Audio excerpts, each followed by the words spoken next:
What up, everybody? Welcome to the XCast. Right about now, we want to welcome you to the greatest podcast on earth, hosted by yours truly, the XSP. I want to hear you say XCast. XCast. What is up, everybody? We're going to continue to keep this thing going. You know, man, I didn't think this thing would be as going as well as it is, but I can tell you that, man, we got some views in, and that's awesome. I want to thank everybody out there who's listening, who's watching, who's sharing the videos. It's a wonderful thing for me. I'm the XSP. So if you didn't know that, this is the XCast with XSP. So before we get into our guest today, I want to plug some things. So you know I'm an artist as well. You can look for me on all streaming sites, Spotify. You can look for me on iTunes. You can look for me on Bandcamp.com. So you can look for me on all these different platforms under the XSP-Extreme Street Preacher. So you know what I'm saying? Look for me, support. I'm an artist as well as just a regular person. And I'm out of work just like a lot of people out there. So any little thing counts, whether it be $1, $2 maybe, whatever the case is.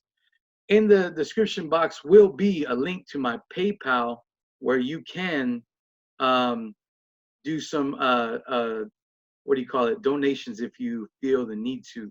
So, and also like, share, subscribe. Anything to get this podcast out there, to get this little show out there. We showcase all kinds of different things on this show. We talk to people from all walks of life on this show. Today's no different. We talk to teachers, preachers, missionaries, Messianic Jews, whatever the case is. I love to talk to people. I love to give people's insight on life in general. So if you're hip to that, you like that, you support that, definitely share everything that we have. All right. So without further ado, here we go. Our guest today is a man by the name of Gifted39. He's a rapper. He's in the music industry, and he's been involved in some other different things. We're going to talk to him about his life and his journey, and we're going to get into some music. We're going to get into some life journey stuff. It's going to be a great time. All right, here we go, y'all. Gifted39, are you with us? Gifted39. So here he is right now. I got Gifted39 in the chat. What's going on, brother? What's up, homie? How's it going, man? How's everything out there? Where are you living now? I know last time I think you were in Baltimore. Are you still I'm out from there? Baltimore. We still live on the East Coast, but we haven't revealed what state we've been in for different reasons for a while. Good. So we're definitely on the East Coast. All right, cool. East Coast, shout out. So hey, man, I want this to be like I don't want it to be your average talking about COVID-19, all that junk. What we're trying to do is take our minds outside of that realm. So what I want to start with here is, have you ever seen anything or experienced anything you couldn't explain, or whether it be healings, ghosts, aliens, or whatever the case is? Speak to me, man. Yeah, yeah, I've seen a lot in my life. Tell us about it. I used to see demons as a kid. I didn't know what they were at the time, but I used to see Apollyon, which is one of the devil's lieutenants. I used to see the Baphomet and Satan himself, and it was not something that was fun to go through as a kid, living in the hood, being the only white boy. And then they automatically thought I was crazy because I'm talking about demons and angels and these creatures fighting at night outside my window. Most people who don't believe it, you talk about that stuff, they're like, oh, spooky. Right. Yes, I believe in aliens. I believe in the shadow people, all the conspiracy theories and all the stuff that's all over the place. There's truth in all of that. But a lot of people are too scared to really delve into it, because if you go the wrong direction, you get labeled as cuckoo, or you get locked away or something. I've been publicly and proudly standing against the Illuminati since I started music when I was a kid, because I chose at a young age not to sign the dotted line for the wrong rhyme. Right. So what was it that started your journey in that, where as far as you're seeing things outside your window, Well, I was when did raised in that start to happen? When did it take us into a little bit deeper into some of that stuff? well, see, I was raised in the church, and I was always told I had a calling on my life, and you know, I was growing up in the church where you heard that a lot. So you took it seriously, but you didn't take it as seriously as you should, I guess. And I was just kind of like, okay, calling on my life, right? Yeah, target the one white boy in church and say I'm special, whatever. That's kind of how I took it, like whatever, man. And then so yeah, it was kind of like that. It was, and then I started seeing things. I really started seeing things. I thought I was losing my mind because, you know, the doctors wanted to say I was crazy or I had a temper problem, which I did have a temper. They wanted to put me on Ritalin and all these other medicines. And all they did was make the stuff worse and the vision's clearer and more real. And I was just like, yeah, no, I'm not with this. It's not okay. um, like, and that's actually because of that. Uh, Kind of fake surroundings when it came to the church. It's kind of what had me wind up become a juggalo. Because I found Inner City Posse before they were Insane Clown Posse, and was like, oh, clowns are rap. I'm weird. I relate to that. And it just, that was where I went with it. I still liked Wu-Tang, Tupac, Biggie, all that, but I mean, I was a young boy listening to this stuff, not supposed to, but whatever, we do it. And you know, but the juggalo thing is what really I found myself. I found a way where I could be accepted for the weirdness that I felt and just run with it. And Right. I So was always eccentric. I like to paint my face and dress up and all that crazy stuff when I was a kid anyway. So I just found where I got in where I fit in. That was it. right. So did that some of that stuff take you down a little bit of a darker road maybe before you totally kind of surrendered your life? Yeah. Is there anything you want to talk about? Absolutely.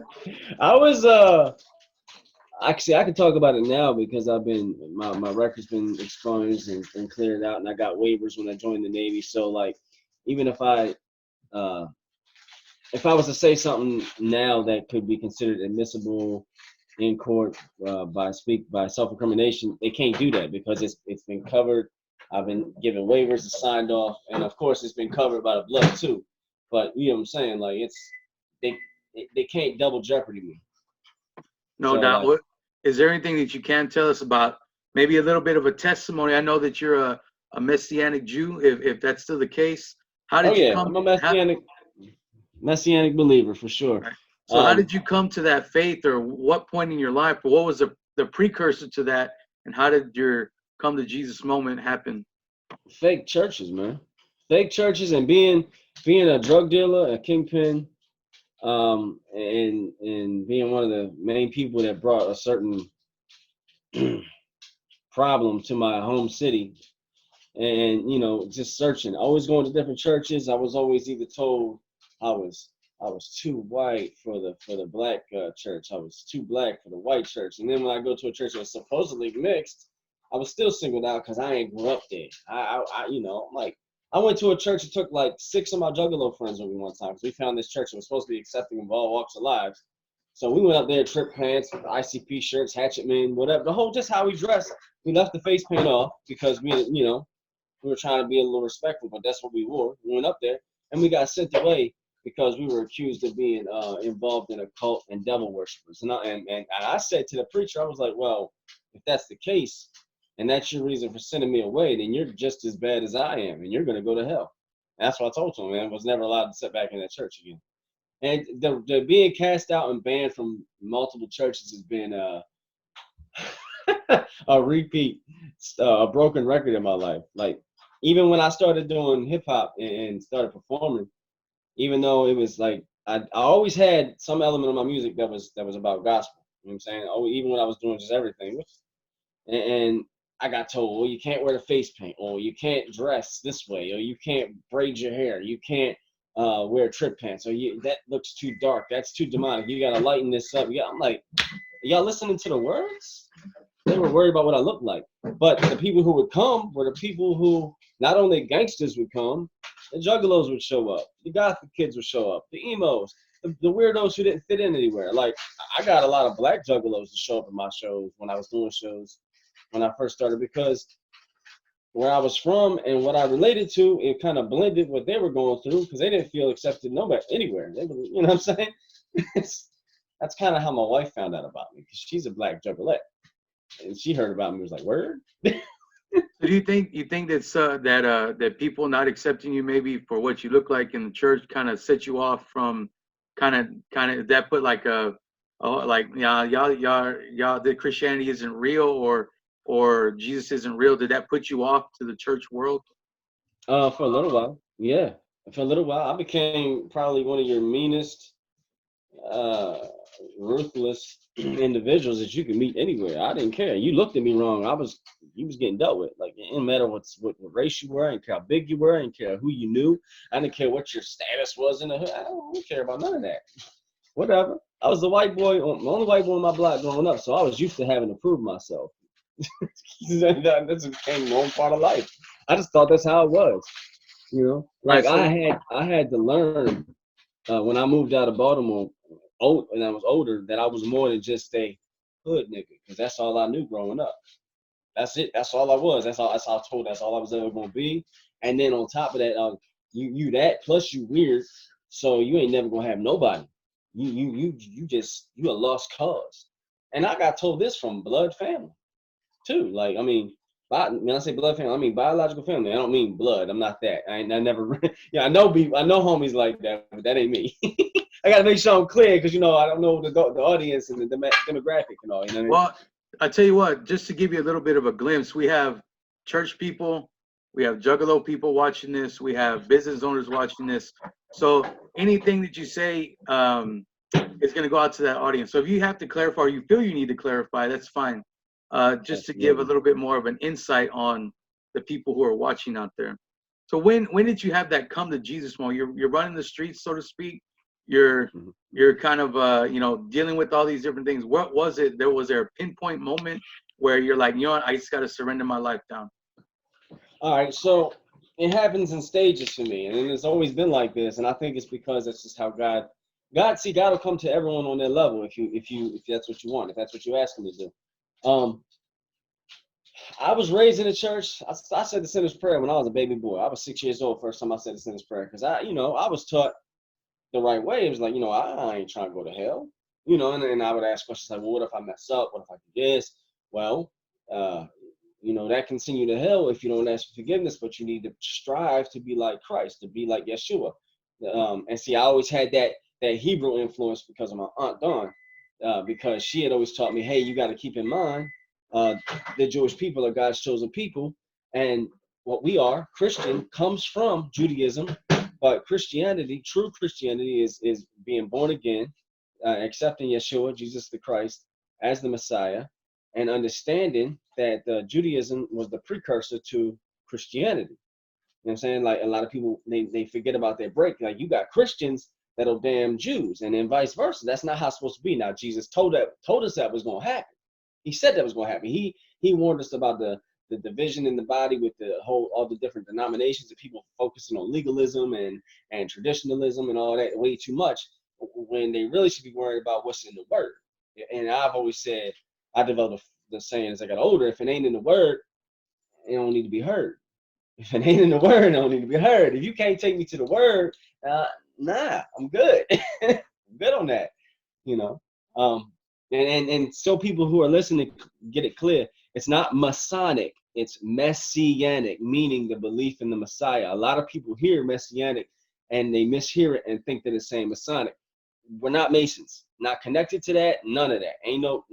And that's a whole nother can of worms we can get into that I'm not going to do that, because I get in throwing the worms out there daily because I'm a fisher of men, because Jesus says so. But yeah, there you go. I get you. So continue, man. What was it that brought you into to serving Jesus?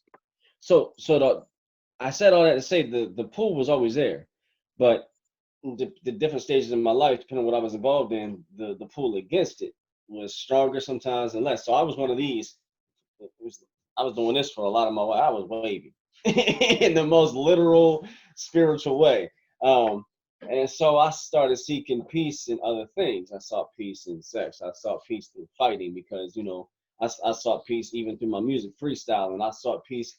I used to take pride in the fact that I was the only white boy in my hood that had what we called a G pass. You know what I mean? I was the only one, like literally for my whole block, and that was a big deal in my era growing up.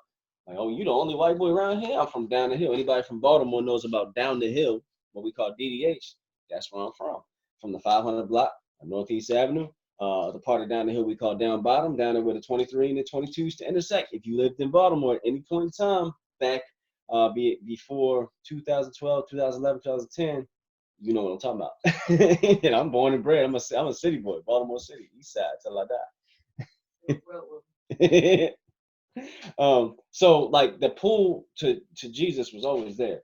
Like anytime I get in a church that was real, it was there. Like it was no holding it back. It didn't matter how gangster I thought I was, how tough I was, how long my braids were. Because I used to have braids down to my butt before the Navy. It ain't matter. Like, oh, Jesus, I knew they didn't teach a child in the way that they should grow, and when they grow old, in the ways they should go when they grow up, they're not depart from it. So that was very true in my life. So it was like God always had his hand. He was always like, "Come on back now." All right, he gave me a little bit of leash. Like, I'm gonna let you play. Like, come on back now. I'm gonna let you play. Come on back now. And then finally, he was like, "All right, stupid, stop it. Come here." It really was. It was one of these like, okay. But the way my gradual plateaus would be like, it's like God would be like, all right, I'd start feeling convicted. And see, conviction is different for every person. A sin for me is not a sin for you, and vice versa, because God bases it on our understanding, right? He's not going to damn you for something that you don't understand is wrong. Just like smacking a child upside the head for touching cookies, but you didn't tell them those cookies were a no-no. Come on now. You know what I'm saying? You can't punish for something that you haven't taught was wrong, right? So, sure. And God is like that. I feel like that's where true parenting, the example of it, came from, is that right there. So, like, God would be like, all right, you've been having fun with that, but listen, that ain't right. You're not making me happy with that. So it would be things like, all right, cool. When I get to a plateau, he's like, cool, you're here? I'm proud of you. Now I need you to work on this. I'm like, come on, man. So every time I get to a plateau, there's always something else. And then God starts, and it starts weird because I start to be thinking about it. And little thoughts in the back of my head. I'm just like, nah. And then it'll every single time is how I know it's the Holy Spirit, because it'll be like that for a while. And I'm like, whatever. And then all of a sudden it's like, okay, yes, Lord. All right. And then I know. You know what I'm saying? And then I'll be reading scripture to my wife, and we do our daily devotion, read, pray, the whole nine, which every believer should do. Not judging nobody. I'm just saying that's what we're supposed to do. You gotta make time with Jesus. It's the relationship part of it. During those devotionals, and it's happening to my wife too. Not to put you out there, baby, but we'll be reading scriptures, and in the same way, she be like, you know what? I think God's saying da da da da because I keep seeing this scripture about blah blah blah blah. I wasn't even looking it up, but boom, there it is. Like we do the whole book, and I say the book meaning the Bible, the book of books. You know what I'm saying? And wherever the Holy Spirit leads us, bow. That's what we read, and we pray, and we let the Holy Spirit take over when we pray. And that's how it works when it comes to being saved, because some people have that everything all at once, go from this to this. Some people it's plateaus. Some people they fight with it for a while. Some people they get saved on their deathbed. Some people grow up in it and don't have to deal with some of the nonsense. I mean, they still have their struggles, don't get me wrong, right, but no it's different for everybody. No doubt God gives I feel that he works with people on their individual levels. And like you said, some people automatic, sober, they don't have no desire of any kind of things like that.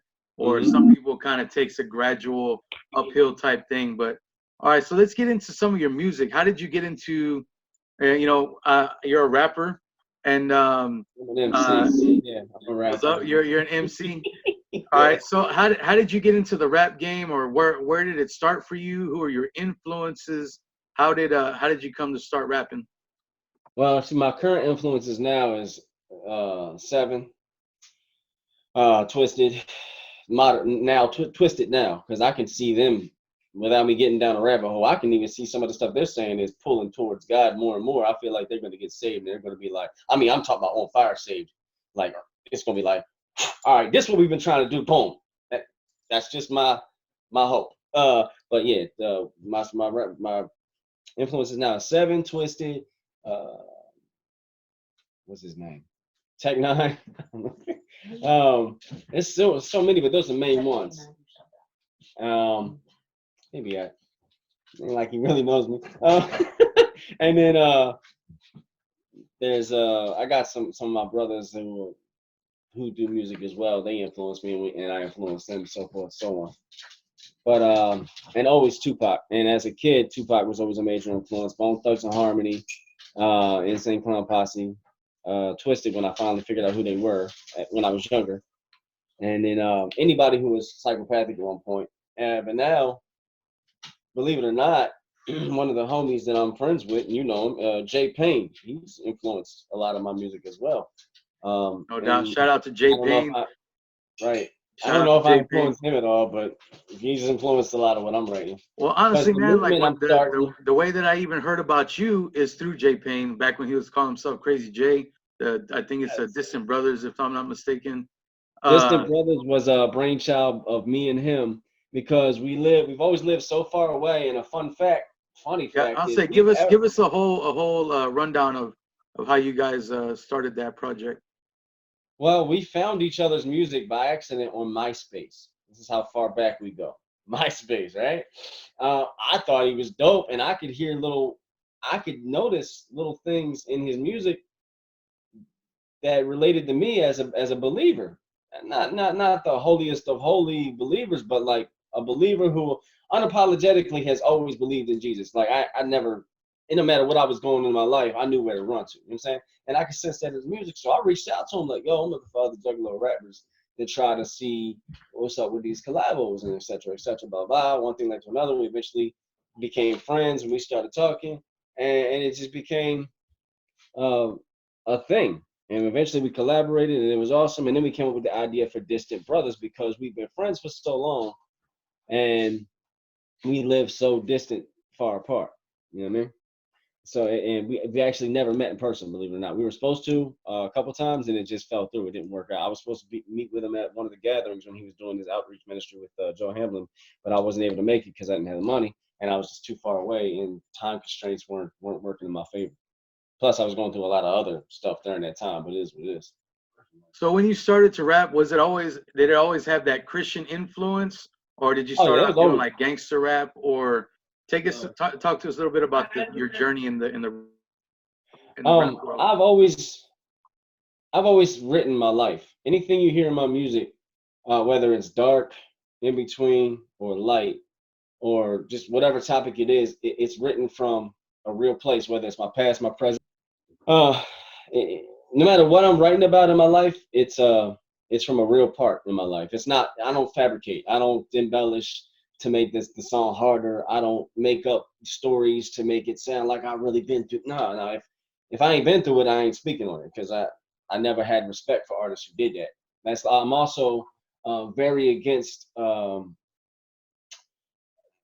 offense to anybody who does this, but I've never liked when an artist will have somebody write for them. I got to write my lyrics myself. It has to come That's how from I feel me. too. I feel the same way. Yeah. And I have respect for people who will not let anybody write for them. I mean, I know there's some people out there who they accept that ghostwriting, but I think, like you said, it needs to be straight from the heart. Can't be from somebody else's experience. Right. Like I feel like that's not real hip hop. Hip hop was founded on writing your life, like, and lyricism. Like, come on. Or even music in general. You can't have somebody else write your feelings. Right. Exactly. And that's why I always say I write my life. And then another reason, because I've gone through the kind of life I've gone through, I'll say, I don't know if you ever heard me say enjoy the journey. Because you might hear me say something in a song and be like, oh, I thought this dude was a believer, but look at when I wrote it and look at what I'm talking about. It always comes back full circle to God. That's why DMX is another artist I relate to because of that. He does a lot of that too. And if you notice, as he's gotten older, he's become more and more about God, especially when his public speaking. He's, you know what I mean? I believe the brother's really saved, honestly. I He think sounds scary no matter what he says. Here recently, DMX has had a live Bible study on I think his Instagram or something, which man, I think the people, like you said, they have kind of touches of God here and there, and it obviously comes out in what they do in their action. And I truly believe that at some point he's going to fully surrender if he hasn't already done that. And I believe there's hope for anybody. Yeah, I agree with that 100% as well. This whole pandemic is funny. we were talking briefly before this thing started here. The pandemic is what actually got me back on wax. I had so much stuff in the vault and everything. That's why you're seeing all different types of music coming from me right now, like stuff that's way over here and then stuff that's way over here and then stuff that's over there and back there. Like, whoa, because I literally have anywhere from 7 to 12 projects that were just unfinished that I'm working on, and just as each song gets done, boom, boom, boom, and I'll have the cover for whatever it's going to be on, and then I'll order them once they're all out. Because most of my music I put out there is free, because for me it's not about the money, it's about the message. If God blesses me eventually, great. I'm getting all the filth out of my life, and guys, you allow me to vent it out through my music, so I can really focus wholeheartedly, which I am focusing wholeheartedly, but I mean in my actions, on ministry music. That's why I started the whole CJ movement. The CJs is Christian Juggalos. That's what Juggalo is, just under God, giving all love only. This was actually the original Crossman. And then now you see the one that Jay Payne and them designed with the circle and holding it on and I love that one too. I think it's great. I'm trying to get one of the charms. And the CJ thing, or the JOYs, Juggalos of Yeshua, that's all tied together. I'm making up new acronyms for all the stuff we understand. I'm the whole song Disenchanted with the music video and everything. That's basically explaining the ways that the Juggalo family kind of messed up. Like, it was never supposed to be about two sides. We're all one family. And yes, some Juggalos gonna be mad at me for what I'm doing, but I'm a big brother when it comes to Juggalos. I'm considered an elder now of how long I've been down, etc. Right? So I'm trying to bring all my fam with me. If the gangsters can do it, if the nerdy kids can do it, if the black kids can do it, the white kids can do it, the posers can do it, why can't the Juggalos? No doubt. Like, everybody's like, oh, Juggalo, this is evil, whatever, man. Look, I know some hardcore people who were like deep in the satanic church. You would never know it now. You know what I'm saying? They might look still the same way, but they sold out for God. You can't look at somebody's appearance and be like, oh, you're evil. Okay. Cool. No doubt. I was like knee deep in satanic imagery and all kinds of different things right before I got saved. And yeah, I mean, God will do a miracle no matter who you are. So you're taking this Juggalo movement, but kind of Christianizing it, or Christ, putting Christ into it. Is that what is that basically what I'm hearing? I'm a Christian before I'm a Juggalo. Even the word Juggalo, when I use it now, means just under God, giving all love only. The word wicked clown, misspell it, and you'll see it as the scrolls unfold. The word wicked clown means weird individuals can kill evil daily because Christ's love overcomes worldly nature now. I'm a wicked clown. You feel me? So like, and I'm working on 7 scrolls. They're going to be completely free. I'm not selling any of them. I'm hoping eventually I'll be able to put them out hard copy. Right now they'll just be digital and on the platforms I'm on. But I want any and everyone who is from the Juggalo community, saved or not, no matter what your beliefs is, give it a shot, because it's what the Holy Spirit told me should have happened after the 6 Jokers card. I feel like ICP had a good idea, and they did want to help people genuinely, and they gave up part of the way through. That's just what I feel. And like I said, I've been down since Dog Beats. So ain't nobody gonna sit here and tell me I don't care. People gonna try to say I'm fake or I'm this, or I sold out, or drop my hatchet. No. The only time I put my hatchet down is when I pick up the cross. And I say that in my songs. You know what I'm saying? So it's like, that's why the original Crossman was like this. Same, just like that. Boom. So. Right. So, you know, it seems like you got a little bit of success in the Juggalo world. Did you ever try to expand out beyond Juggalos, or did you ever try to like push your music on a higher level? I know you had some stories about you almost signing to a major label. Can you tell us a little bit about that? Yeah.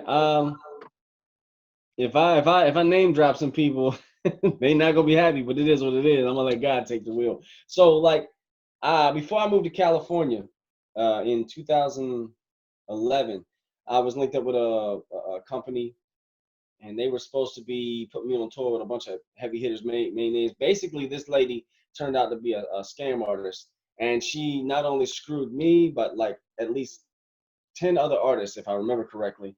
and caused our following to dissipate and caused us to come to a crashing halt. So that's why I can't get behind too many promoters, and I'm not pro record deal or anything like that. I'm all about independent, and it doesn't matter if one person is listening or 1,000. I don't care. It's for the ears that will hear. I had 2 bad promoters and then a bad tour promoter back to back to back. Like one of these promoters, I'm not gonna name him because people that know him. I had to go to his house and physically kick in his door to get my CDs, to get my property that he was trying to keep and selling behind my back and pocketing everything. You know what I'm saying? I had to go to his house and be like, you gonna let me in this house, get my property, I'm gonna lay hands on you, and I don't mean prayer. And I'm from from Baltimore City. I'm trying to be nice right now with how I'm saying it. I was very colorful and explicit in my verbiage at that time. You know what I'm saying?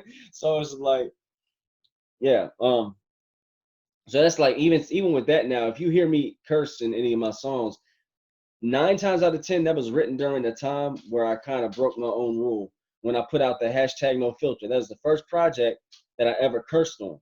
And #NoFilter 2, which is the sequel that's being worked on now. That's the only other project that I wrote, stuff, extreme explicit content to. Is that the one that I'm on, the first one? I On the think you Underground are on song? it. Yeah, Yeah. the Shout Underground. out to Underground. Yes, it was a good track, but Underground. and it fit the project. But even in those kind of projects, it's like by the end, it's like, you know what, that he's going through all this, but he knows where to look to. He knows where his strength comes from. Yeah, my strength comes from the Lord, that's for sure.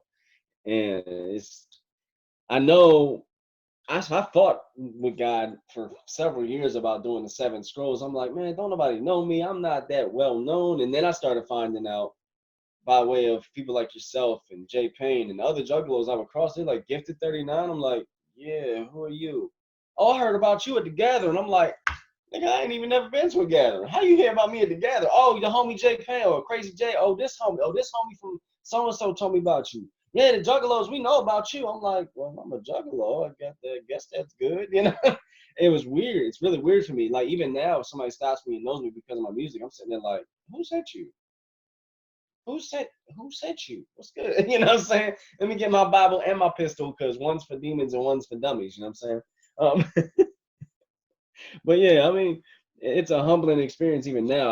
I never got starstruck. Someone like somebody who's notable found me or knew of me through somebody. I'm like, oh, that's what's up. Like one person I was talking to is apparently he's famous, and I didn't even know who he was, and he finally told me. I was like, oh, you look a lot different without the face paint. You know what I mean? Not gonna name him because he asked me to keep it quiet. That's out of respect. But I mean, there's people I've talked to. Like I'm a big Hog Mob fan. I'm big on them. I met Seven. I met Zadok. I met Seven Deuce. I'm friends with Illuminate. I know all these guys. I'm friends with SABB, formerly of Hog Mob. I'm friends with another dude. I don't know if you know him, Jason Mackey of God's Gang. I'm friends with him. So I know a lot of people. I just don't talk about it because it's like people are like, oh, you know all these people. The people who know. They're like, you know all these people, you should be out there. And I'm like, nah, you know what? Nah, it's gonna happen. If it happens, it's gonna happen when he says it's gonna happen, and I'm good with it.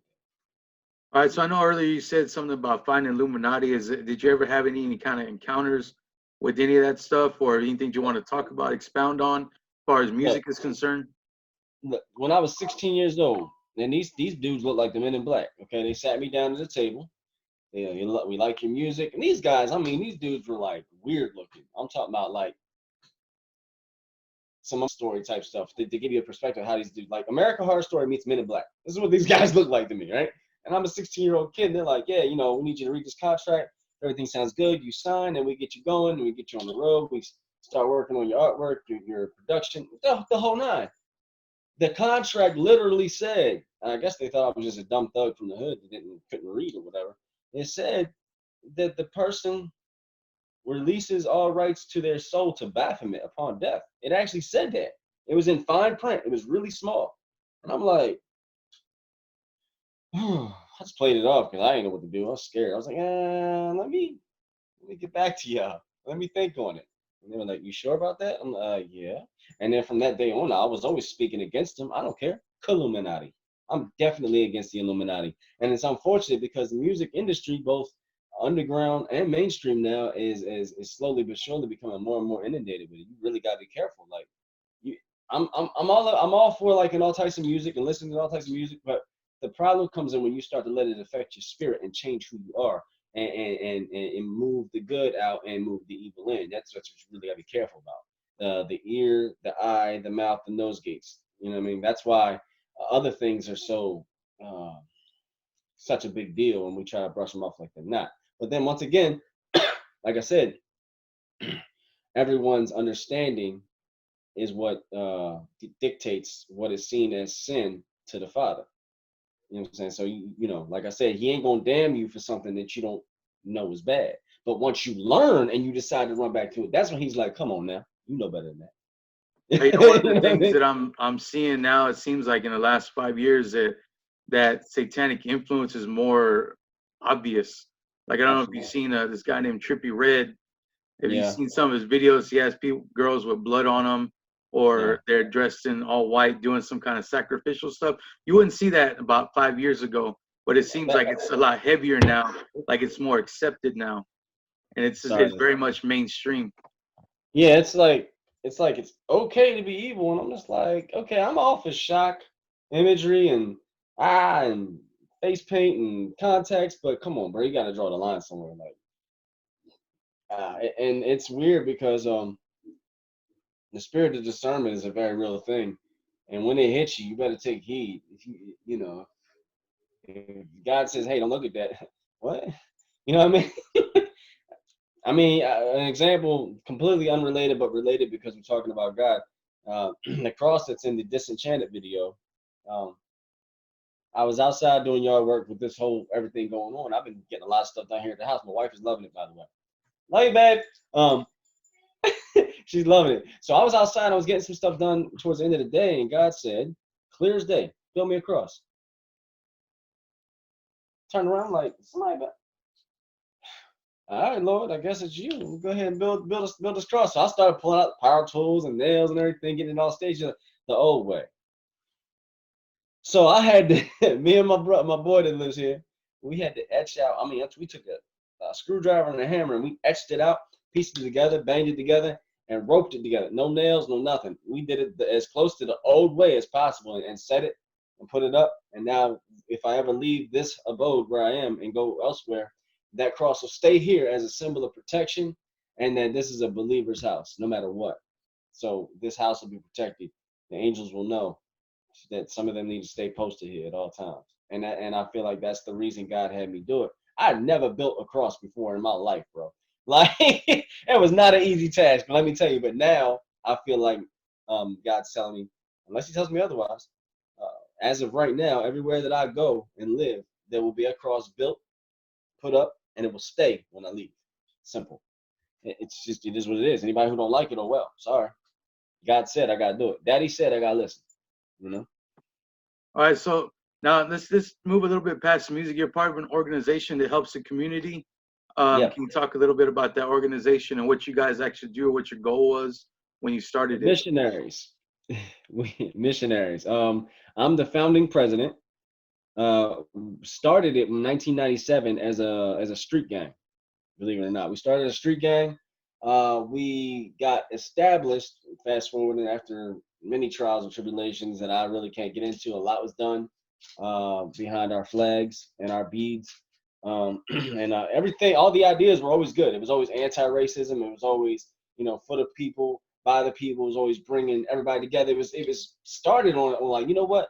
You my homie, you my homie, you my homie. We all different races. We don't care who says we can't hang out. We friends, we brothers, regardless, and that's what it is.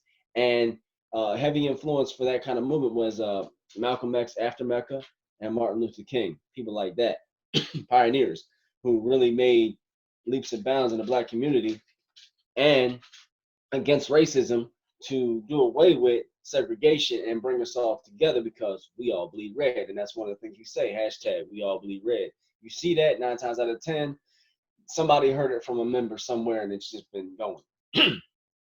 So we started as a low-level street gang, got moving up, got gained respect, doing different things. Eventually, we got a blessing from a very prominent street gang folks, Gangster Disciples, and I met with the higher ups and things like that. And I can't explain the whole scenario of how it became a thing. But long story short, when we decided to turn into a club to get away from the gang-like presentation and things like that, the blessing followed us over to the club world. Now we're a club now, but we're not a motorcycle club. People sometimes misconstrue us as one, but we're a civil rights organization that wears patches. We don't wear a top rocker. We wear wings. We have a bottom scroll. We have we're not territorial. We have our own ways of identifying what chapter each person is from when we see each other. We know. It doesn't matter if those outside looking in know or not. We don't care about that because we're not territorial. We're not moving in on other clubs, enterprises, or none of that stuff. We're trying to help the people, and we don't label ourselves as a religious club or a Christian club, but our core values are from the Bible and military structure. All right. So what are some of the projects that you've done to help your community? What's some of the things that you guys have done to help out where you live? This last holiday season, we're trying to make it so we can do it every holiday season. We're not sure what it's going to look like this next holiday season because of all this craziness going on. But we we have what's called a perpetual food drive and a perpetual clothing drive, so that we can go and we try to locate families in need or homeless, either or, it doesn't matter. But we focus on things like that so we can feed them and clothe them. You know what I mean? At least for the holiday season, and we call it we do it around the holiday season. We don't pinpoint holidays. We say, look, we're trying to give you enough to last you through this season in hopes that you can move up to your next pasture. You know what I mean? We don't want to see anybody struggle, but if they're struggling and they need a little bit of help, we feel like small help is better than no help. Something's better than nothing. You get a big old steel door. If you put a dent in it, you still weaken that steel door. That's the same way we feel about racism. Yes, we've been in physical altercations with racist organizations because we don't tolerate them. We don't back down or anything. But we have a policy of nonviolent unless necessary. So we say we own the situation. It's only when necessary. We believe in quality over quantity when it comes to our members. So we don't care about having 7,000 people who are part of our club. If I got 7 solid brothers who are abiding by the bylaws and the things that we worked for and the traditions we built up, then that's worth more to me than 777 idiots who are only halfway in it. You know what I'm saying? So it's a lot to it. It's very intricate, and it's not easy to become a part of it at all. It I was gonna takes say that was gonna be one of my follow-up questions. Is that are people eligible to join from any other walks of life, or is it more of a stricter kind of stricter way of coming in? Yeah, it's a strict way of coming in, but we welcome all races because we're an anti-racist organization, and we welcome men and women. To us, like my wife is the first lady because I'm the founding president, right? So she wears the patch and she gets equal respect. Because she's a woman, she's not going to get looked down on. Some clubs, I can't name which clubs do it, but some clubs look at women as property or only as support members. You know what I mean? Like, so that we're not like that. We're not 1%ers and we're not 99%ers. We're actually 3%ers. We're very patriotic in the sense of by the people, for the people, take my guns when I die. You know what I'm saying? Because if there's not people like us, then who's going to fight for us when eventually the powers that be will turn on us? You know what I'm saying? And I know that's coming because even the Bible talks about that. We're supposed to follow man's law until it comes to a point of having to break God's law to follow man's law. Then that's when you disobey and you rebel.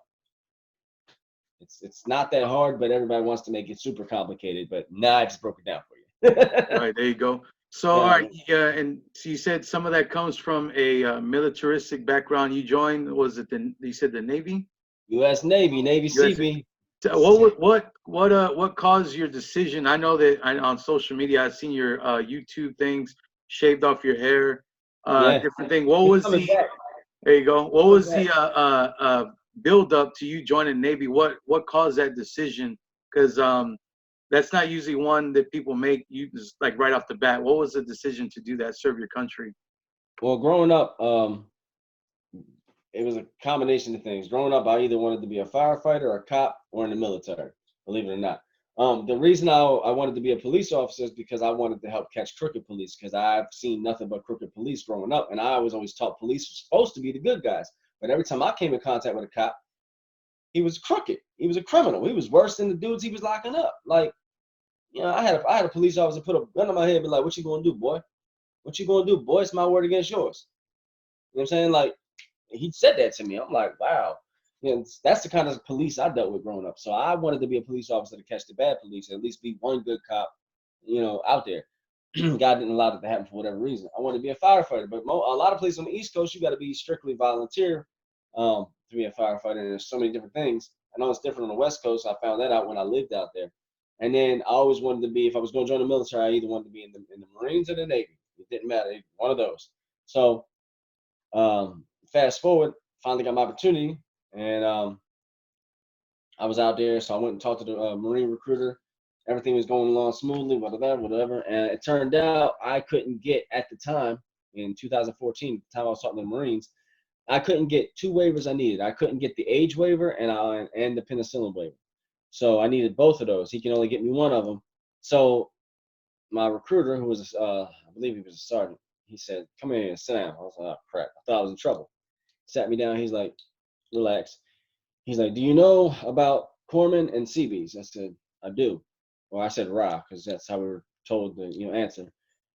He said, "All right, I can't get you in here." And he was cussing and mad and everything. But if he would have pushed the envelope to try to get me in the Marine Corps, he would have got in trouble because of where the quotas and the numbers and everything and all the technicalities that are involved in recruiting at that time. So he said, "I want you to go to the Navy office, talk to a recruiter, and don't take anything other than corpsmen or Seabees, and come back and see me once you have your paperwork." So I listened to him. I went, told the recruiter what I wanted to do. At first they were like, "Yeah." Well, I was like, "Well, I'm not doing anything unless it's Seabees or corpsmen." And I always thought it was cool what the Seabees do, which is construction battalion, basically infantrymen with construction trades. And corpsmen are the medical personnel for Marines and Navy and other branches if needed. But they're also combat trained. So long story short, I became a CB, enlisted, and I joined and was in the DEP program for about forgot how long I was in the DEP program, but I went to boot camp January 2014, and that started a whole new chapter in my life. I didn't want to be a reserve, but because I joined the CB and they were trying to phase out the CBs during that time, I wound up stuck in the reserve component and wasn't able to cross over. And I continuously tried, and different things happened that didn't allow it to happen. That's a whole nother book.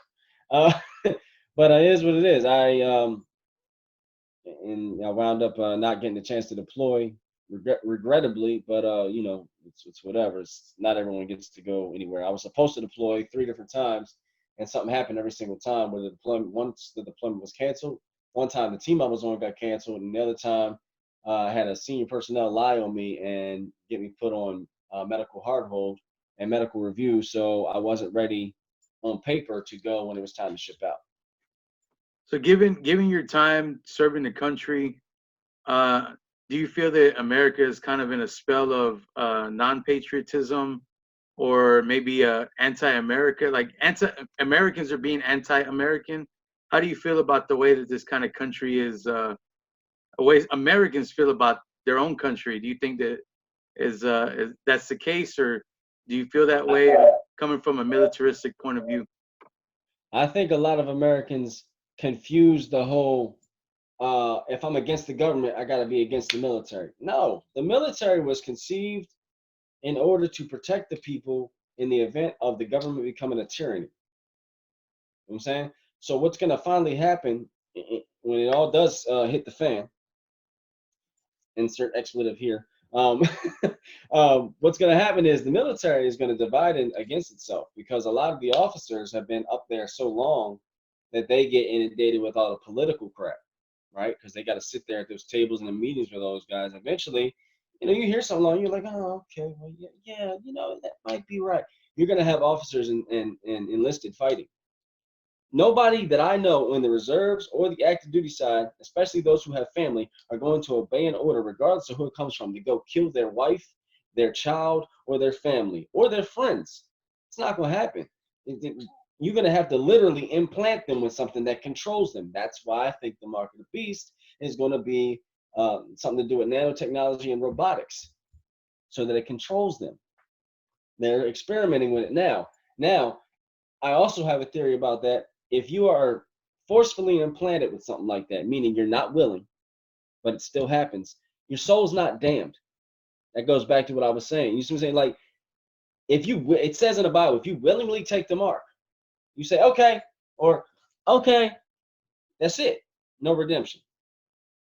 But if God is the God of mercy and love and grace and forgiveness and everything that we believe him to be, he's not going to damn me or you for something that we have no control over. 10 people hold me down and implant me with that crap. That's out of my control. You too, you see what I'm saying? And I feel like there's going to be a time, I don't know when, but they're going to be forcing Christians to do that. And I feel like the first attack of Christians is going to come on social media. I don't know if you've been seeing my posts. Every time I spoke out about what's really going on with this COVID and 5G and stuff that's going on that they don't want you to hear about, my posts were getting flagged, taken down.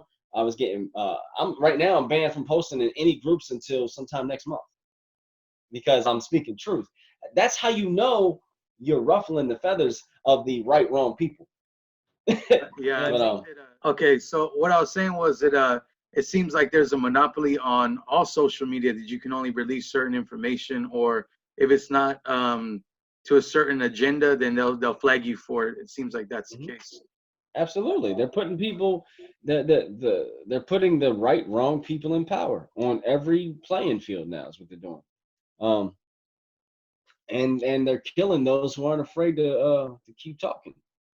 I mean, even right now, people that go missing and disappear, oh, they killed themselves. You're right, sure they did. No, you drug them down in a field and shot them in the back of the head. That's what you did. No, you force-fed them a bunch of pills and they turned up dead. That's what they did. That's not no mass suicides going on. No, this is not the 70s. They can't fool us with the cults and stuff anymore. You know what I mean? No doubt. So hey man, where can we've been talking for a little while. Where can any viewers find your music? Where can they look you up? Where's your music located? Tell us about some sites that you have where they can stream your music or buy your music. I know that I'm on iTunes. I'm not sure which of my albums is on there. If you Google Gifted 39, GIFTED 39, you'll find me. But my main platforms right now are IGTV, YouTube, and Facebook. I do have a SoundCloud that I've been locked out of. I'm trying to get back into, but those are my main ones. Anything I put out, like I said, for right now is free, unless God lifts that and allows me to sell music. But right now, it's never been about the money. It's always about the message, the overall message, which is salvation. And that's what this whole the 7 scrolls is for. The first scroll is going to be 8, the scroll of new beginning, and that's what the song Disenchanted is from. If you look me on YouTube, it's /official gifted 39. Facebook is the same, /official gifted 39. And if you search Gifted 39 on Instagram, you'll find me there because my page is public. It'll be a picture of a red-nosed pit bull with a pink bandana. That's Honey Baby, rest in peace. But her picture doesn't come down because she passed away. So, but yeah, that's the easiest way to find me.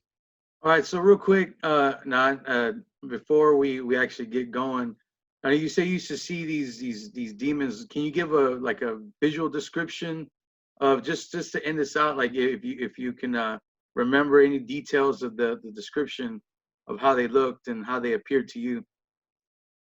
Well, the one I used to see was the one had the head of a lion, talons like a bird almost, had wings, big black wings, body full of scales, but stood upright like a man, like sharp gnashing teeth. I mean, it was disproportionate. It sounds like it would look really cool, and no, it looked ridiculous. I mean, scary, but in like a really twisted, contorted kind of way. Anything, the stuff nightmares are made of. Real talk. Like the stuff that if you saw it in a movie that would give you chills, worse than that. That's the best way I can say it. I used to be able to draw them, but I don't do that anymore. Some of them come as just shadows, and you can see their eyes glowing. Some of them, but also sometimes an angel will come that way. You have to have a discerning spirit to know which is which, because angels can frighten you too, because it's hard for the human mind to see these things and truly understand what they're looking at. I was fortunate to have base training in the word as a baby, so I knew how to pray and how to navigate, at least to a certain degree, so that it didn't drive me cuckoo. So before we get going, I know you have a duo with your wife, a rap duo, Serenity. You're called Gas, if I'm not mistaken. Can you bring her out? Yeah, come on, baby. Yeah. So how you doing, Serenity? Welcome to the XCast. Hi. So can you tell us about the group that you guys have together? You're also in the music business with your husband. Yeah. So he was a rapper first, and when I met him, I was already kind of dabbling into music. I've always kind of been into music because I've played piano since I was 4 years old. So I was trying to start writing my own music, and I started rapping, and now here we are 10 years later.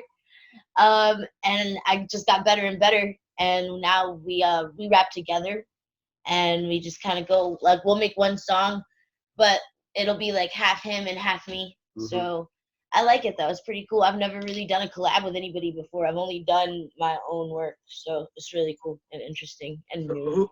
who would you say that is an influence, or how can you describe the sound that you guys have? Who would you compare it to? I wouldn't compare it to anything. I haven't ever heard anything like it. Let's see, She's, what can you tell us about the sound wise? What is it heavy? Is it melodic? Is it just a mixture of all things? How could you all over the describe it? place. I guess like uh if Tech 9 did a song with Nicki Minaj, Nice. okay, I guess that's what it would be like. Man, that's Nice. an interesting mix right there. Um, And do you guys yeah, have any music out together, or is it just kind of in the building block sort of stage? I building just blocks. put my single out, I think, basically. Well, that's not our single. It's not. No, Okay. the song we just put out that we're both on is called "The Picture," and that's actually from a project me and another brother of mine, Sose, are working on, the Corona Files. But the song "The Picture" features her on the end, and y'all need to hear it. Okay, it's on my YouTube. Go check it out. She snaps. I'm talking about wow. Like she's the best verse on there, hands down. And I'm not saying it because she's my wife. Like I'm talking about from a lyrical standpoint, and the way she did it. Like she, I'm like, what? The song I chose not to really chop up on. She went on that. Okay, all right, my bad. I had fun with it. Bow I to- like bow it. to the queen. I'm happy with it. We're gonna do a video for it too. We're actually slowly but surely shooting footage for it. Working with what I got. Something's better than nothing. We're stuck, with limited means, so I make it work. But she went in, and it was completely unexpected. We were writing this song. She came in, and she was like, "I'm gonna rap with it." Yeah. We was like, "All right, go." And she started writing, and then she was like, "How does sound?" And she spit the verse. We were all like, "Leave it just like that. Record it." And boom, and that was the end of the That's song. how it She ended happened. it. Boom. Yeah. And a couple other times, like, we've written songs together, but we never actually recorded it. We just spit it to ourselves and we were like, you know what, this could be a thing. We should just make ourselves a duo. So when we do get our stuff that we're working on recorded, the first project we're gonna have, it's called Gas, No Brakes. So It's a pretty good play on words right there. So who would she's you gonna be in say? the scroll somewhere too. Who would you say are your influences, Serenity, as far as rapping is concerned? I say, like, if I don't know who my influence is, but I know that my favorite musical artists that inspired me to rap in general are definitely Eminem. Snow the Product definitely inspired me as a female rapper. Who else? Whitney Payton too. And and Tech Nine, the way he does things with his melody, and that like changes. There could be a beat behind him, and the way he changes the whole beat with just his voice definitely inspired me to like push my limits and see what else I could do with being a rapper, I guess you could say, and like what other things there are out there to try. I'm so proud of her. I really am though. Like I be like giddy when I hear her talk about her music. I'm like, yo, go listen to the song. I be saying to people that don't even like rap, I'm like, yo, listen to it. Why? My wife's on the end of it. Listen to it. They're like, all right, bro, just because it's you. So do you guys have like a social media together where they can find your music? Yeah, we just started a Facebook page. I sent out an invite to her, but I don't know the URL yet. I think I have to customize the URL still, but we literally just made that. And as far as any videos and stuff that we do, we're both on TikTok, by the way. So follow us. I'm still Get the 39 or official Get the 39, and you're Charlie Quinn 7. Yes. So it's CharleyKWinn 7. Yes. That's how she spells hers. Mine is just standard Get the 39 or official Get the 39. I have two somehow, but yeah, find me. I'm there. The one that has all the videos, that's me. But we put out a lot of stuff on TikTok, some on Twitter, not so much. Mostly YouTube and Instagram, and I run a lot of the social media myself because she's very tech savvy. I'm more of the savvy when it comes to navigating through social media and things like that, like the actual software and things like that. So it's a team effort. Cool. Teamwork. Well, that's cool. That's a rare thing to have couples doing music together and for the same cause. I do want to appreciate you coming on once again, man, and thank you very much for your time. All right, so one last question. What's something that you want for the audience to take from you? What's the last kind of message that you want to present to this new audience that you may be exposed to?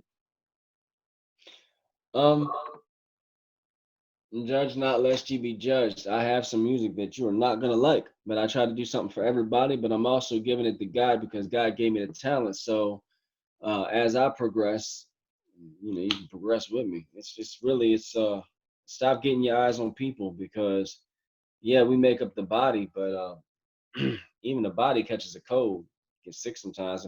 If you stub your toe or break your finger, do you just rip it off and throw it away? Nah, you help it heal. So you need to do that in the body of Christ.